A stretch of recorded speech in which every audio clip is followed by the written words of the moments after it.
Andrew Yang had Ariana Picari, I hope I'm saying her name right, on his podcast recently.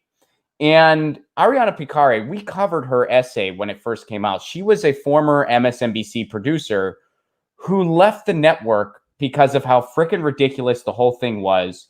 And she kind of, to an extent, blew the whistle on a number of things. I mean, she was talking about how they talked about nothing but Russia 24/7. She talked about how their election coverage was so skewed, how they clearly showed favoritism towards certain candidates over others, how they do not cover environmental issues properly. And here's something she said specifically to Andrew Yang. This is the segment they highlighted. We're going to go ahead and listen to it. So you have these concerns that are building up over a period of time. And then you actually had to bite the bullet and say, wait a minute, am I going to keep doing this or am I going to leave? What was it that actually pushed you to action? I was angry almost every day in those meetings. Wow. I frankly had issues with how they were covering the George Floyd stuff. The way that they covered the protest, they wanted conflict. Even if nothing was happening, they wanted it to seem like something was happening.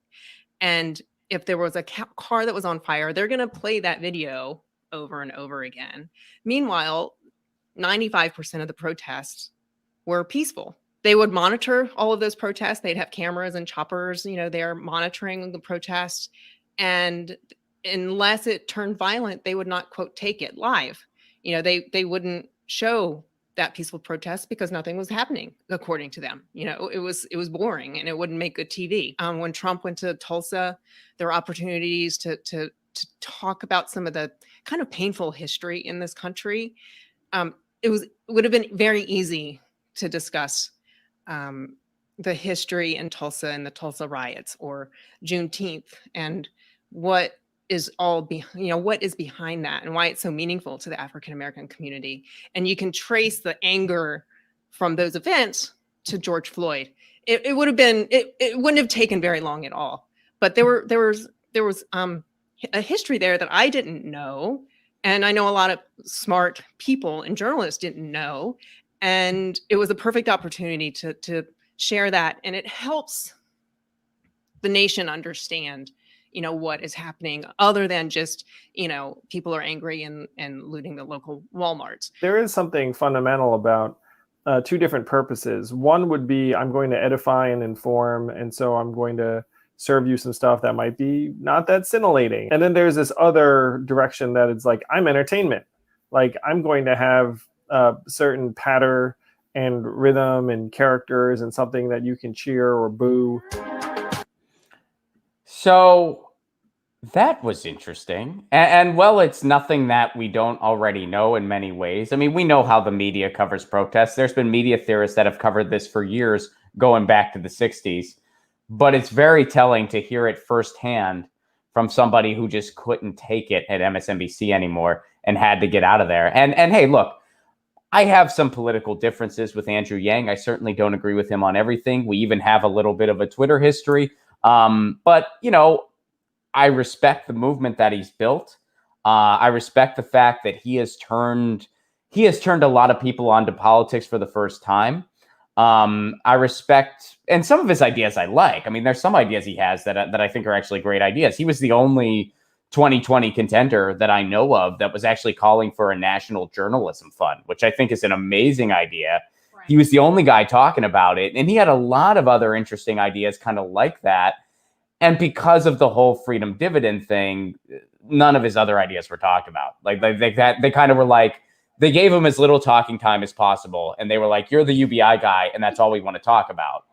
And some of that, I feel like he didn't always make the best use of the time he had, so some of that's on him too, a little bit, but I think a lot of it was, you're the UBI guy. We don't want you to ever be anything more than that. And we're going to make sure you talk as little as possible. And she goes on, she goes on to tell him he was on the list of people she could not interview.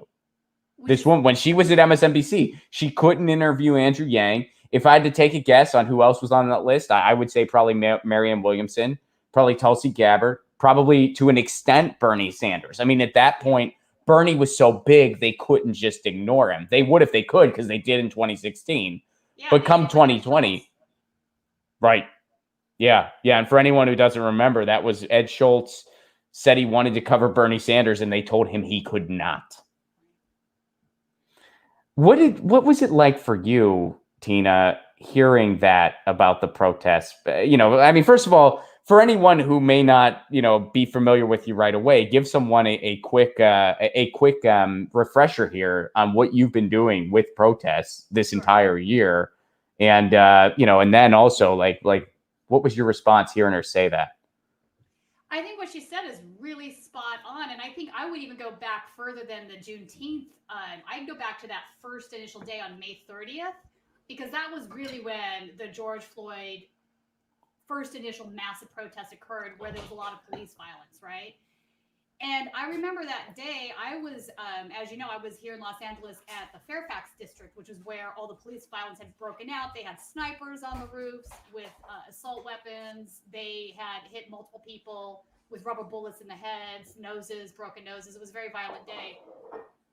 But when I got home that night, and I remember being there, and the only other reporter, as I've told you, there was from The Guardian. I know on the other side of the police line, there were some independent journalists over there. I know Convo Couch was over there, some others. But where I was, it was me, my camera guy, and somebody from The Guardian. That was it.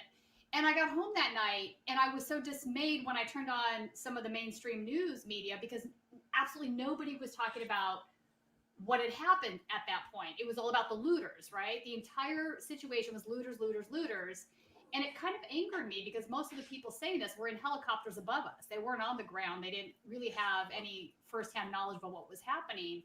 Of course, later then the story turned into the aggressions that were occurring against other press members, because they assaulted some NBC guys, they assaulted some CNN guys in other cities. So then that became a topic of discussion, which is kind of crazy that it had to reach that level for that to be discussed, but that was pretty much it. But then nothing changed. This continued to be the course. So I've been pretty much out 2-3 nights a week at protests, covering these things. And there's been very little mainstream media coverage of these protests that are ongoing.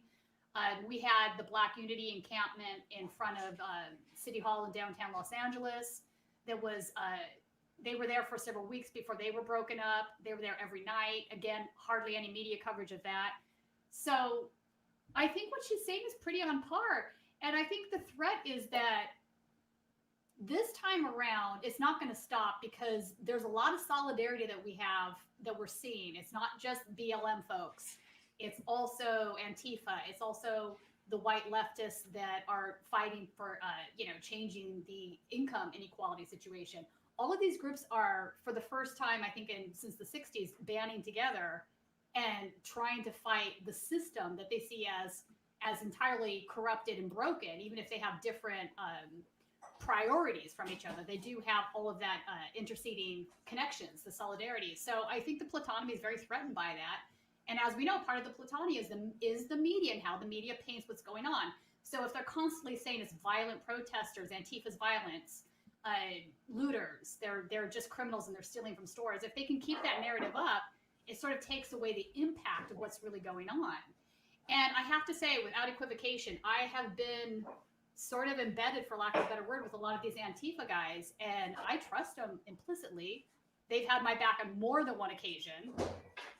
They're not this group that the media paints them out to be, And I think most of the time when they're at the BLM protests, they're there upon invitation, and they take the lead from what BLM is doing. So if they don't want any violence, they're not violence. If they say it's okay to, spray paint ACAB, they do it, But to me, spray painting ACAB is that the big crime here?